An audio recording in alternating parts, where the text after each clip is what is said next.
My name is Edception, and I'm joined with Michael Malcuz, and we are Conquer and Hold. We stream every Monday at the People's Card Shop stream, streaming are the Nexus nights.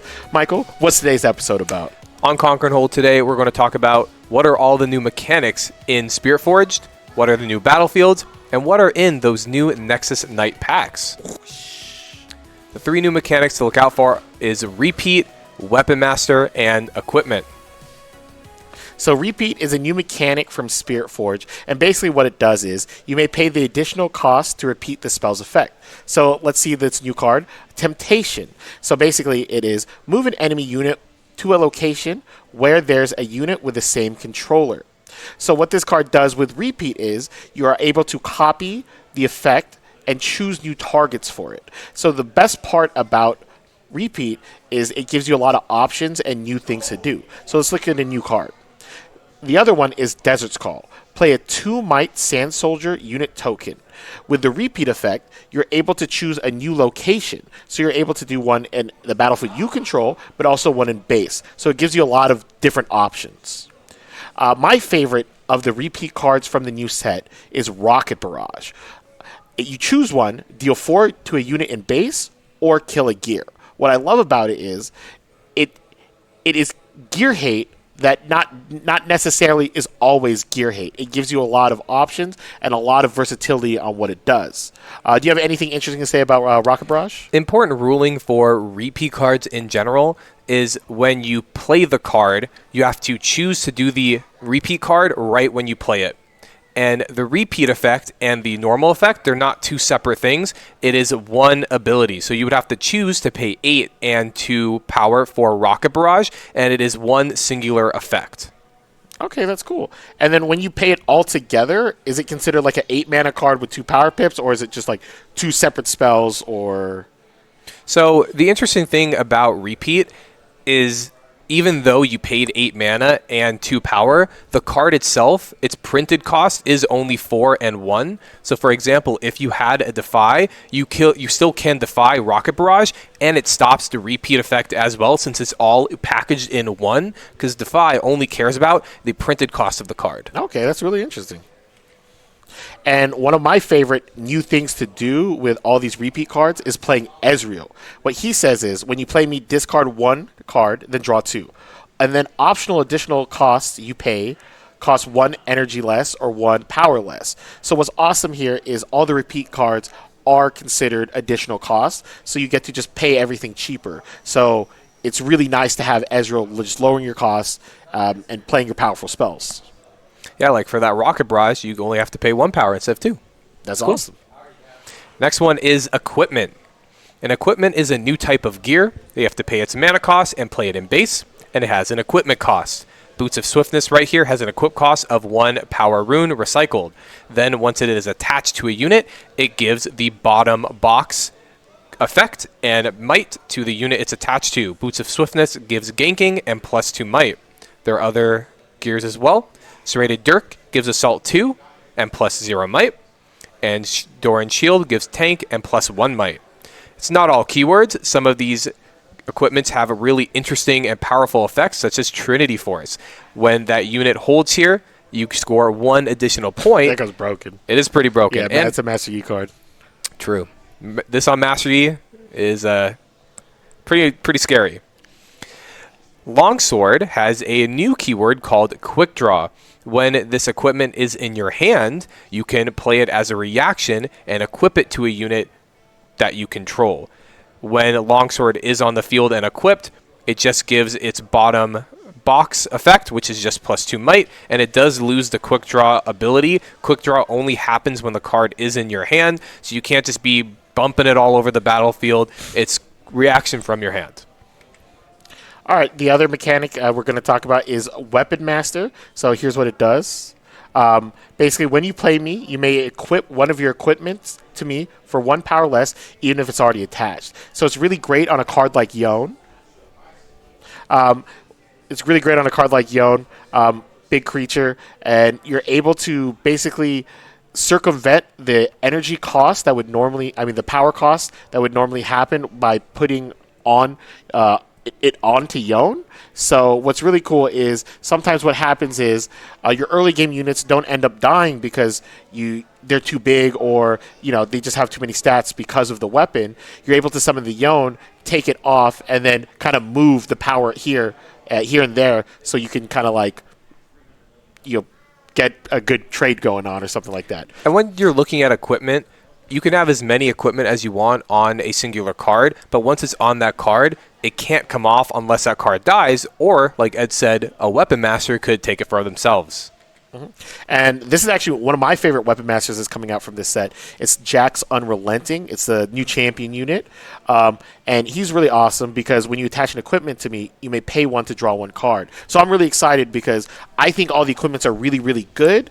And they're good early game and late game. And a card like Jax is able to just filter out your deck, play a bunch of equipments, and just draw a bunch of cards. And hopefully that seems like a really strong strategy to me. And then finally, not all monsters have Weapon Master, but then certain cards will give a Weapon Master. So a card like Emperor of the Sands, the Azir Legend unit, he gives all his Sand Soldiers Weapon Masters. So that's a really strong effect because it's able to turn your little, what is it called? Your little Sand Soldiers into like big, strong, weapon, beefy dudes. I do like Weapon Master being an on-summon effect, where if a card gets summoned, it gets to do it immediately, which is cool. The last thing to look out for is a gold gear. You're going to see this around a lot in Spiritforged. A gold gear is just a token that says, reaction, kill this, add 1 power, which I like a lot because when you're playing in Origins right now, you really have to think, oh, can I hide this card or can I recycle this mana because in like 2 turns from now I want to do a Watcher or a Mundo or some big spell. Gold gear tokens, they allow you to smooth that out, and you get to pop the gold gear instead of putting back a rune, so it doesn't stop your flow into the late game of your deck.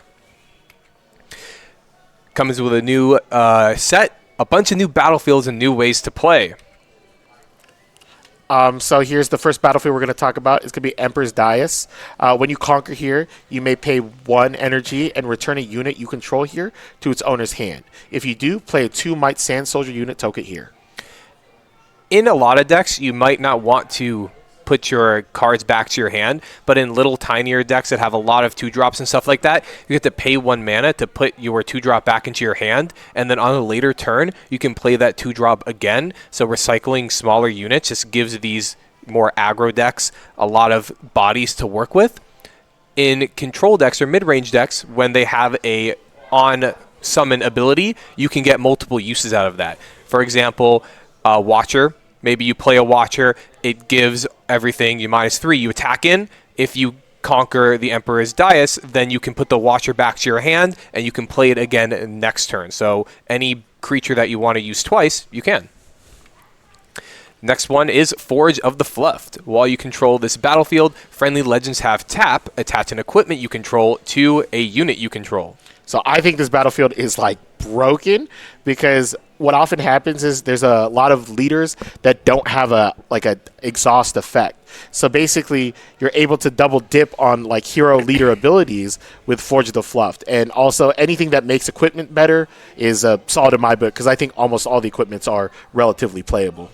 Yeah, I didn't think about that not all legends have a tap ability. This gives it one. Yeah. The next card is going to be Forgotten Monument. Players can't score here until their 3rd turn. Really nice for control decks. I'm a Teemo player, and this is a little interesting to me. Maybe if you go first and you bunker down on one of the battlefields, they don't get points on the other, but definitely a control card. Hall of Legends. When you conquer here, you can pay 1 mana and ready your legend. So this one's a really interesting one for Spiritforge because there's a lot of legends that tap basically themselves to gain an effect in Spiritforge. We have cards like Sivir getting new gold tokens. We have Ezreal that draws a card, and we have Azir that makes tokens. So it's really, really a solid card for those kinds of strategies. The next card is going to be Mirai Spire. While you control this battlefield, friendly repeat costs 1 less. If you're in a Spellslinger deck that has a lot of repeats, this is a unique option where, say you're Ezreal and Ezreal's already discounting your repeats. This is discounting them again. what Ed was talking about before is Mirai Spire repeats are constantly, they're used for holding a lot of the times, a lot of reactionary repeat cards. So you're holding Mirai Spire, being able to discount those repeat cards costs, and it helps you to hold even more. Nice combo. Minefield. When you conquer here, put the top 2 cards of your main deck into your trash. Really good for graveyard-centric strategies and has the random benefit of seeing what your opponent's playing, so really solid. Orange Forge, while you control this battlefield, the first friendly non-token gear played each turn costs 1 less. A lot of the battlefields in this set are very focused around one type of playstyle, which I like, because when you are going to play a game of Riftbound, you want your battlefields to have the most benefit for you. So Orange Forge and all these other ones that are centric towards one type of play, it's really beneficial. So if you have a lot of gears and your opponent does not, then it's a very one-sided battlefield. Also, an interesting thing about Orange Forge is it's the first friendly non-token geared played each turn. So for cards with quick draw, they get reduced, so you can get a double reduce, one on your opponent's turn, one on your turn, and it makes stuff like cloth armor cost 0. So I'm a big Orange Forge fan. And true, it doesn't say to a minimum. It could cost 0. 0, yeah, it's really good. Pretty strong. Then we have Power Nexus. When you hold here, you may pay 4 mana recycled in order to score 1 point. I think this battlefield's really just very powerful. It's good with aggro decks because they want to get as many points as possible, and sometimes they have a tough time being able to do the hold or double conquer when the big unit's there. So being able to steal a point by just popping off 4 energy is really strong. But for the hold decks, trying to get extra points because they got the back end of the start of the game, they're able to re-get their points back. So it's a very strong battlefield. We really got to see if control decks or aggro decks can use it better, and that will determine, where that goes. The next card is going to be Ravenbloom Conservatory. When you defend here, reveal the top card of your main deck. If it's a spell, put it in your hand. Otherwise, recycle it. I kind of hate Ravenbloom because it requires your opponent to do something for you to gain the effect. You have to defend. Well, of course, you're going to be defending a couple times a game, but your opponent gets to pick when that happens. If you're a very strong deck at defending, like maybe Master Yi, you can defend, use your battle tricks, and get multiple procs out of Ravenbloom if they really have to push you out in one turn. I just don't like how you have to rely on your opponent to make that initial action. Yeah, I definitely think it's like one of those build around me cards, but it's hard to make a super duper consistent strategy around this. Maybe if it was when you attacked. Yeah. it'd be pretty crazy if it was when you attacked. Rockfall Path. Units cannot be played here. It's a pretty simple one. It's good against the decks that want to stack units a lot. Besides that, it's pretty not that powerful. The next one's going to be Seat of Power. When you conquer here, draw 1 each for each other battlefield you or allies control. I think it's fun that Allies is in here, so it's a multiplayer battlefield. I haven't really seen too many multiplayer games, which hopefully we'll see more of soon. In a normal game, I think it's just worse than Grove because you have to conquer here instead of holding. And I think having the initial just ability to do it over and over and over again to hold instead of the conquer is just stronger. Sunken Temple. When you conquer here with 1 or more mighty units, you may pay 1 mana to draw a card. Really good with Fiora. Really, really, really broken with gears and equipment. Strong one. Sometimes your opponent can't take advantage of it. I like it a lot. The Paper Tree. When you hold here, each player channels 1 rune exhausted.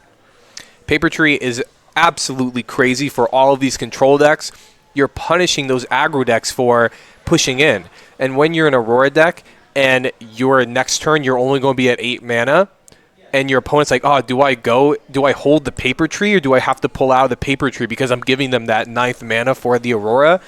That's when this becomes scary, being able to push those control decks to those specific points, and your opponent is forcibly pulling out and not holding, and you're able to get back into the game because they're not getting those points. Arguably, I think one of the best battlefields in this set. I actually agree. I think it is the best battlefield in the set for control decks, but it is. Treasure Hoard. When you conquer here, you may pay 1 and play a gold gear token Exhausted. I think it's going to see a lot of play just because it's a simple battlefield, and there's not many ways for it to go wrong if your opponent gets a gold gear token. So pretty solid. I like it. Veiled Temple, when you conquer here, you may ready a friendly gear. If it's an equipment, you may detach it. Again, another battlefield that can't be used by anyone, which is a point for it. I really like when your deck can use it and your opponent cannot. It doesn't just work for equipment, though. It can also work for any friendly gear. But the equipment, being able to detach the equipment and reposition it onto something else, is probably the stronger part of this field specifically. That is all of the battlefields. The last part of our episode today is we're going to be looking at this Nexus Knight promo packs. So if you look here on the screen, you can see that a lot of the Proving Grounds cards are being reprinted, which is so nice for us as players, because it's very hard to get your hands on any year anythings, any ranging for like $35 upwards. It's just nice that we're seeing all of these reprints from a product that more people should have. I'm really excited about Shiny Lux, but more importantly, I'm really excited about the new runes. They're kind of looking the same, but if you look at them, they got little Spiritforged petals on them. Oh, I didn't see that. They really pop. I'm a really big fan of the Mind Rune with the pink in it. Looks real nice. The Mind Room does look so good. It looks good. Wow. I am excited to play with it. One thing to notice, though, is unfortunately one of the most prominent cards from the Proving Grounds Flash is not included in the reprint, so it is going to be expensive still. And that is it. Thank you for watching the Riftbound podcast, Conquer and Hold. In the comments, can you please tell us what is your favorite battlefield coming out of the set? I think mine is Emperor's Dais. I like the Paper Tree, but I really love Forge of the Fluff. That's a really good one. We'll see you again.